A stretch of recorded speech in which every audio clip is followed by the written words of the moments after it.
Assalamualaikum warahmatullahi wabarakatuh. Selamat pagi, Tabipun. Selamat datang di Sapa Sopan.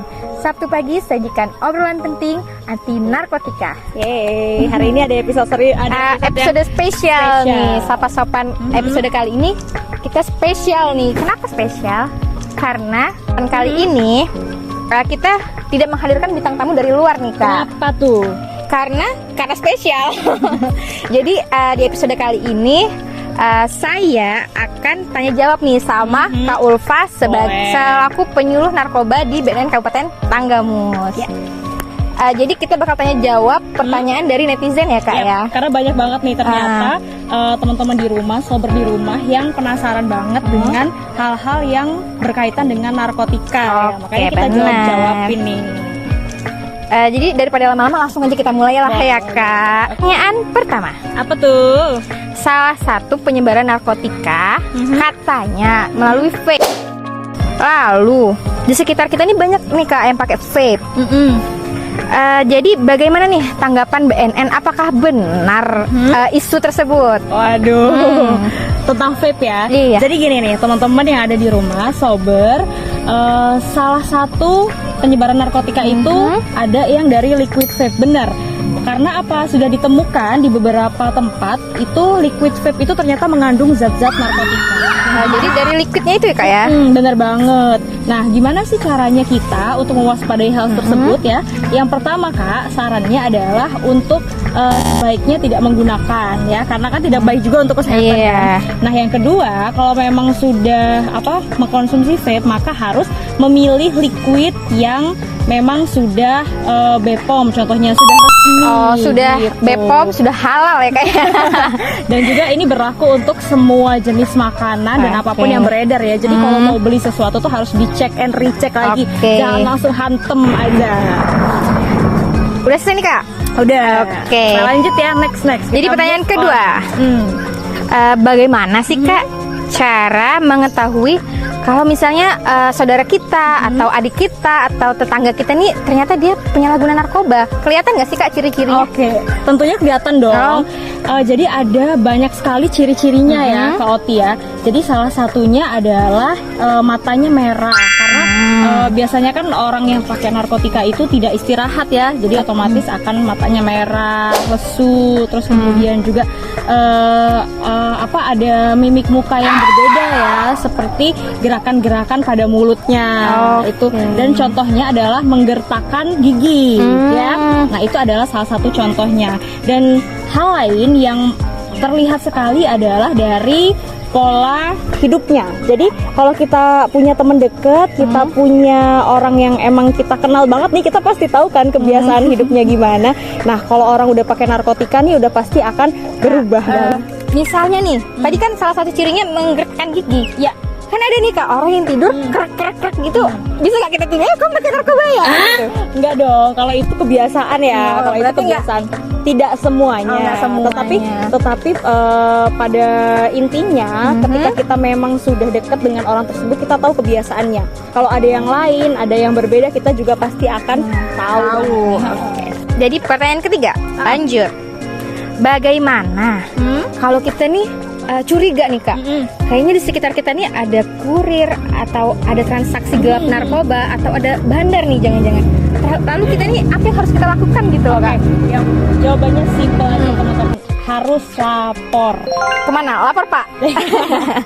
Jangan dong, lapornya ke BNN. Melalui call centernya BNN boleh, sosial medianya BNN boleh, atau melalui datang langsung ke kantornya kalau memang memungkinkan, boleh banget gitu. Tetapi kita punya teknologi informasi ya, sebaiknya kita gunakan call centernya. Bisa WhatsApp di 0811 ya 729 3500. Kalau WA Kak Ulfa boleh nggak? Boleh juga. Lapor sama Kak Ulfa juga boleh.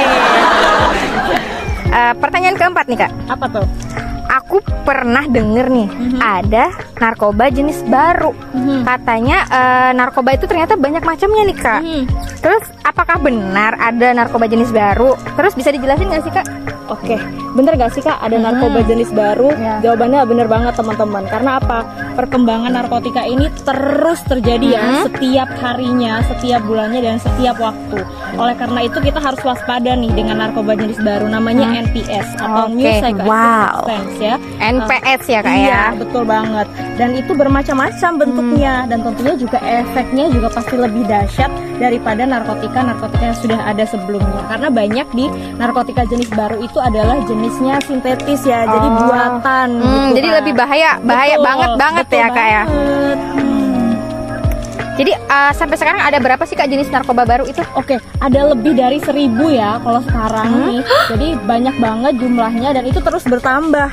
Dan seperti fenomena gunung es ya. Jadi kayaknya yang kelihatan tuh segitu, ternyata lebih banyak. Ternyata lagi. lebih banyak Pasti. lagi. Nah ini nih Kak pertanyaan lagi. Apakah orang yang sudah rehab, katanya kan penyalahguna itu wajib rehabilitasi ya Kak ya? Iya. Nah apakah setelah mereka rehabilitasi itu pasti mereka tidak akan menggunakan lagi? Oke, jadi jawabannya enggak ya teman-teman. Enggak Kenapa? ya. Karena narkotika ini sangat berhubungan dengan mental, dengan psikologi.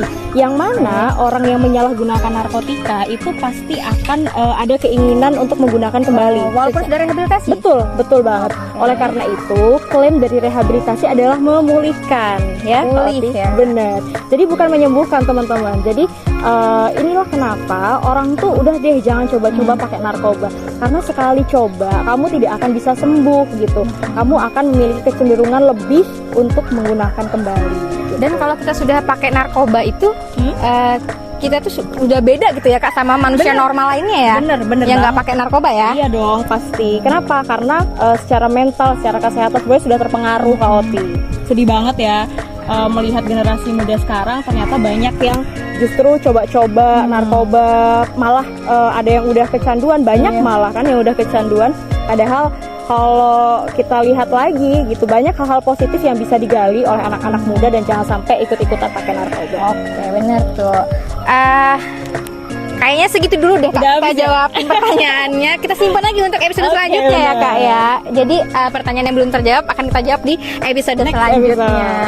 Terakhir nih Kak, kasih dong pesan-pesan buat para penonton sapa-sapa nih yang ada di rumah. Oke, buat sober yang ada di rumah, khususnya anak-anak muda nih, jangan pernah kalian coba narkoba. Lakukan hal positif, gali hobi dan kesukaan kalian di bidang-bidang yang positif, dan jangan sampai kalian gabut, karena gabut adalah pintu gerbang ternyata Koti untuk orang coba-coba hal yang lain. Dan satu lagi, sebarkan informasi, diseminasi informasi tentang pencegahan narkotika. Karena berawal dari kita, untuk teman-teman kita, dan untuk negeri ini gitu. Jadi pesan dari Kak Ulfa, sibukkan diri kita dengan hal positif. Betul. Cakep. Jangan sampai kita coba-coba. Ini kita udah selesai nih di episode Sapa-Sapan kali ini. Sudah di penghujung nih. Iya. Jadi sampai jumpa di episode Sapa-Sapan selanjutnya. Saya dan Kak Ulfa akhiri. Assalamualaikum warahmatullahi wabarakatuh. Akselerasi War on Drugs menuju Indonesia bersinar. Speed up, never let up.